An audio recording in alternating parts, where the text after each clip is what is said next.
Now greetings to the world. Vice of the one big gangzilla alongside Skrillex. Them for no. Ooh-wee.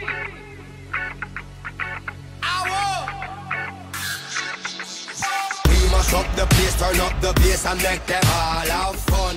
How we ablaze the fire, make it fun them. Hey guys, it's me, Basim Madawi, with a new review for 2013, the holidays. Ubisoft's Farcry 3. Yeah, just from the start, I'm gonna say that when I've heard about this game for a while, I saw it at E3 and all that, but I was never gonna actually get it. However, I got it as a present from a friend, actually my brother, but that's different. But it blew me away. Alright, just from the start, I'm gonna say that there is no game that I've ever played that's similar to this. And it's because it draws from a few different games. It's like multiple packages, in my opinion. So yeah, this was a great game, like way worth $60. I would probably pay even more for that if it was probably more than that.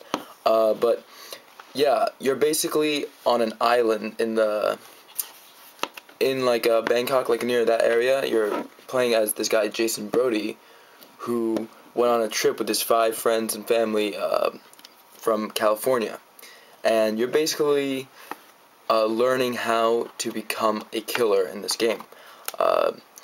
Things like you start out reluctant to kill, and then you get really good at it. The better you get at killing, the more fun Jason seems to have, the more insane you seem to get. Basically, I have very little flaws I've found with this game. In terms of graphics, the facial animations, right, and the entire forest, the lush forest, cars with rust on them, I didn't really find repeating textures that I would see in like other games with maps this size. Everything seemed to react realistically, like water would reflect light in certain ways, and your gun with a red dot sight, it would have like light, you could see it while it was not aimed. All of this stuff really improved, like, just like the experience of the game. This game's really immersive. It's a first-person shooter. However, it's anything but a Call of Duty re-stick in.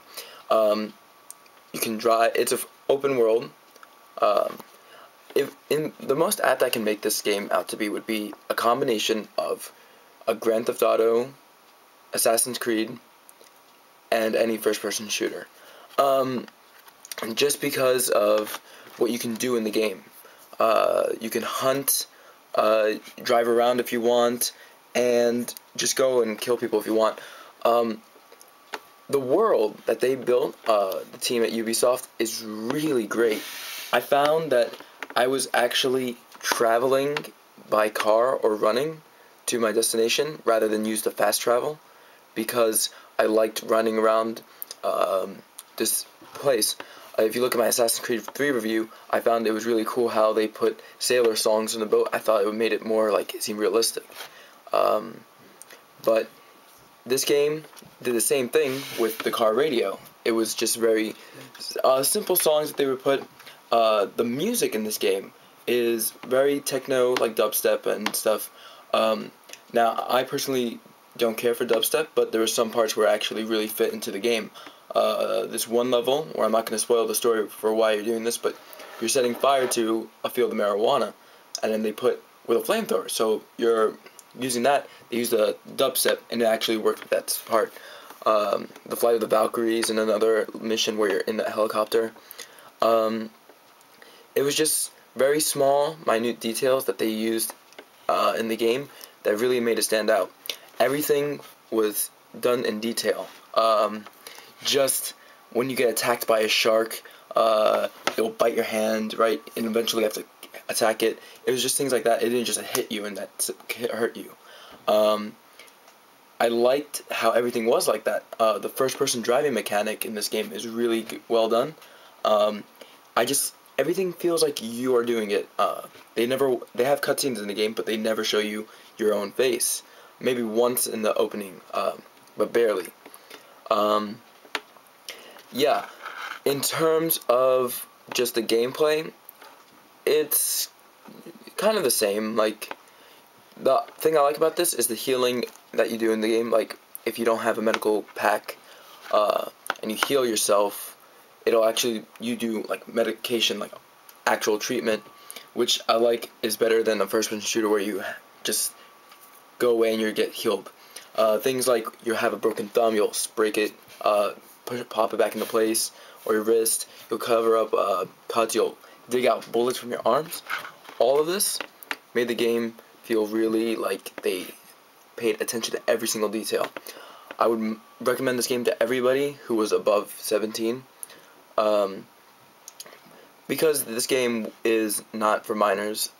Even me, who was playing rated M games long ago, I wouldn't have, I know for a fact that this game, I would never like recommend it to my brother. They deal with really adult themes in this game, male rape and stuff like that, and it's just stuff like that why this game is more realistic. Even the way that people talk in the game, the voice actors, completely brilliant. Just the way they talk, they put curses in parts like a real person would say them in. So yeah, I would give this game 9.5 out of 10. I know I didn't review the multiplayer, but I find that the multiplayer is just a cut and dry multiplayer, and that this game, really, you should only play it for the single player. Maybe for co-op, but even the co-op was a little dry when I played it. In all honesty, you just get this for the single player. You'll have a great time playing it. It'll give you tons of replayability, and you'll never be disappointed with this game. So, thanks. Oh, and what made the game even better was my Sony wireless headsets, which I never reviewed, but I've been using them to play recently. Well, for a while actually now, and they make a huge difference to whatever game you're playing. Alright, they just immerse you even more. So they're $100, but if you're thinking about picking up a set, you should definitely get them. I actually recommend them more than Turtle Beaches. Anyway, so that would be all. Wow. Anyway, so yeah, Far Cry 3, 9.5. You'll never be disappointed, and you should get it.